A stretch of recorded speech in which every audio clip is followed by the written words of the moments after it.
हाँ बेटा, अगला हमारा जो टॉपिक है वो है इंश्योरेंस का। देखो मोस्टली जो कंपनीज होती है, बड़ी बड़ी कंपनी, उसमें यार बड़ा सारा सामान होता है, ठीक है। अब ये सामान को कोई डैमेज ना हो जाए तो इसलिए हम उसका इंश्योरेंस ले लेते हैं।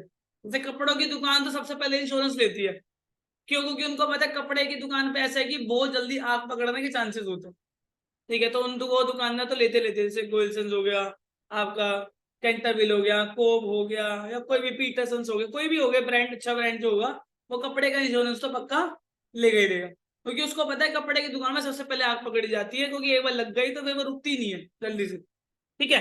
तो अब हुआ क्या, ये कंपनी ने इंश्योरेंस ले रखा था। तो अब क्वेश्चन बोलता है, फिफ्थ पार्ट है वैसे ये क्वेश्चन, इलेक्ट्रेशन नंबर 12 का, सेशन चल रहा है 2023 से 2024 वाला, न्यू बुक्स में, टीएस ग्रेवल।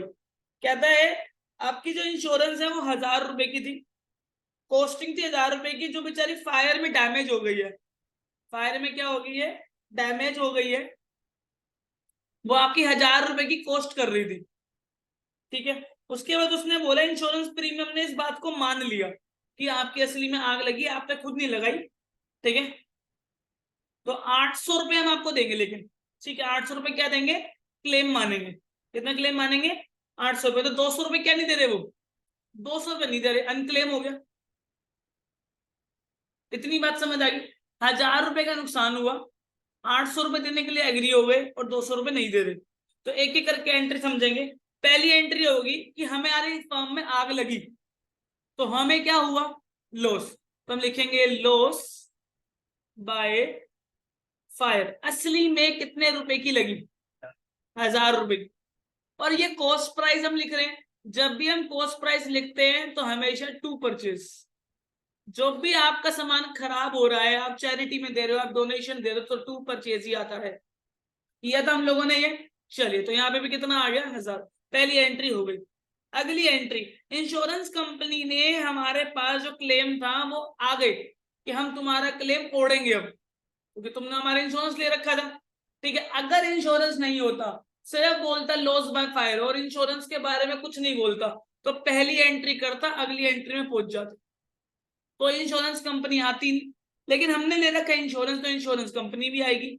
इंश्योरेंस कंपनी ने बोला अब मैं तुम्हारे पैसे दूंगी। क्यों दूंगी, क्योंकि तुम्हें लॉस बाय फायर हुआ।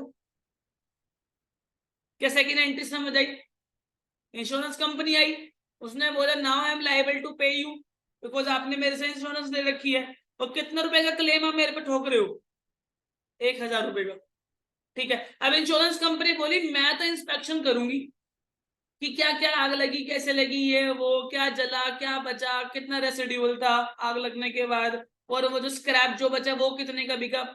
हिसाब करते करते उन्होंने बोला 1000 रुपए का तेरा नुकसान हुआ बिजनेसमैन, मैं आपको कितने दे रही हूँ, 800। मैं कितने दे रही हूँ बच्चे, 800 दे रही हूँ। तो बिल लिखेंगे बैंक अकाउंट, पहले तो मुझे पैसे दे रही है कंपनी, तो मैं क्या लिखूंगा, बैंक अकाउंट डेबिट, पैसा आता है तो डेबिट। अब उसने मुझे जो नहीं दिया वही तो मेरा असली लॉस है, तो लिखेंगे loss by stock of fire, ठीक है। या फिर लॉस बाय फायर लिख दो, स्टॉक मत लिखो, डेबिटेड, जो असली में हमें लॉस हुआ। टू, हम क्या लिखेंगे, जो हमारी इंश्योरेंस कंपनी में पे कर रही है। तो 800 रुपए, 200 रुपए वो नहीं दे रहे, और टोटल कितने दे रहे। तो पहली एंट्री आग लगने की, अगर इंश्योरेंस कंपनी होगी तो इंश्योरेंस कंपनी आएगी, क्लेम देना पड़ेगा उसको, टू लॉस बाय फायर। कितने पैसे दिए वो डेबिटेड, जितने नहीं मिल रहे वो असली में लॉस बाय फायर, और जितने कंपनी ने क्लेम पे उठाए थे वो थे 10।